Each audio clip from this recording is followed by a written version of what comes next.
اور وہ ہر چیز کو اللہ کی ارادے اور مشیت کی طرف منسوب کرنے لگتے ہیں. ہر چیز کو اللہ کی ارادے اور اس کی مشیت کی طرف منسوب کرنے لگتے ہیں. وہ ہمیشہ اس کی طرف رجوع رکھتا ہے. جب کوئی مصیبت آئے تو کہتا ہے انا للہ و انا الیہ راجعون.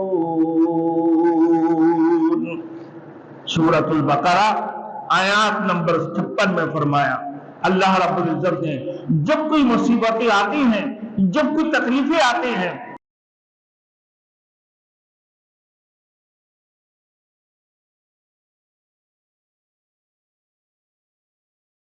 Thanks for watching. Don't forget to like, comment, share and subscribe to Maulana Habibullah Rouhani Official. آگے فرما رہا ہے وَمَن يُؤْمِن بِاللَّهِ يَهْدِ قَلْبَهُ. جو اللہ وحدہ لا شریک لا پر ایمان رکھنے والا آدمی ہے، اللہ اس کی دل کی رہنمائی فرماتے ہیں. خدا کی وحدانیت پر پورا یقین انسان کی دلوں کو اللہ تعالیٰ کی تسلیم اور رضا کی طرف لے جاتا ہے.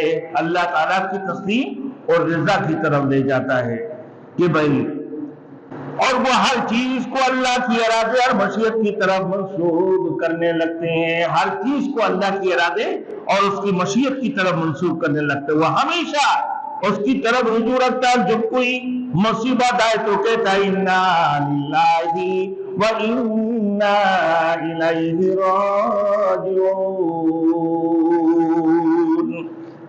سورۃ البقرہ آیات نمبر 56 میں فرمایا اللہ رب العزت نے جب کوئی مصیبتیں آتی ہیں، جب کوئی تکلیفیں آتی ہیں. میرے دوستوں، اگر جوتے کا ایک تسمیہ بھی ٹوٹ گئی، جوتے کا بیل ٹوٹ گیا، اب وہ کس کی طرف سے؟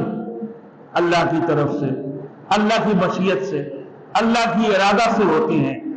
اب جیسے ہی جوتے کا تسمیہ ٹوٹ گیا اور اس کی بیل توڑ دی جوتے کا، تو کیا کہتے بھائی انا للہ و انا الیہ راجعون.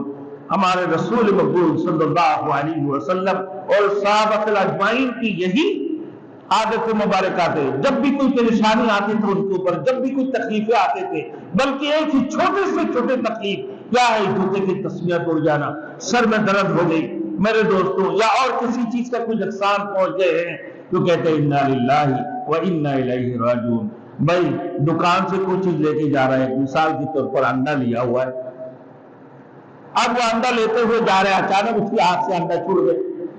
یا دودھ لے کے جا رہے ہیں، اچانک اس کے ہاتھ سے دودھ کی تھیلی چھوٹ گیا اور وہ پھٹ کے زمین پہ گر گئی، یا انڈا گر کے ٹوٹ گیا.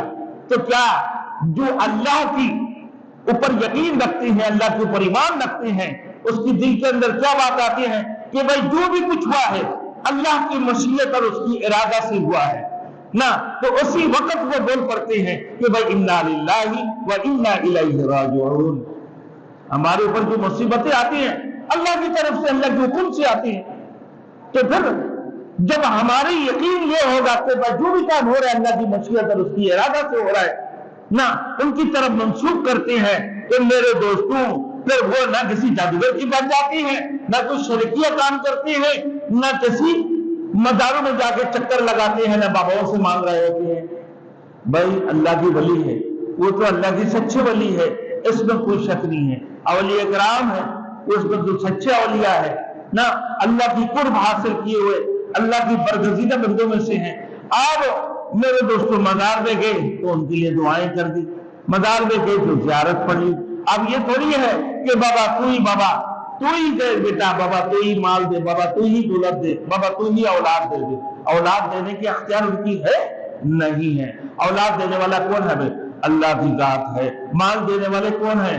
اللہ کی ذات ہے. بھائی تکلیفیں دینے والے کون ہیں؟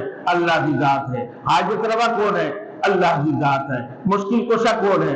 اللہ کی ذات ہے. بھائی وہ تو اللہ کی سچے ولی ہے، وہ بھی تو اللہ سے مانگتے ہیں. بھائی تم ان کی پاس جا کے کیوں مانگتے ہو کہ بابا تو مدد کرنا دے، بابا تو مدد کر دے، بابا تو اولاد دے دے، بابا تو مجھے مال دولت دے دے، دے دیں گے.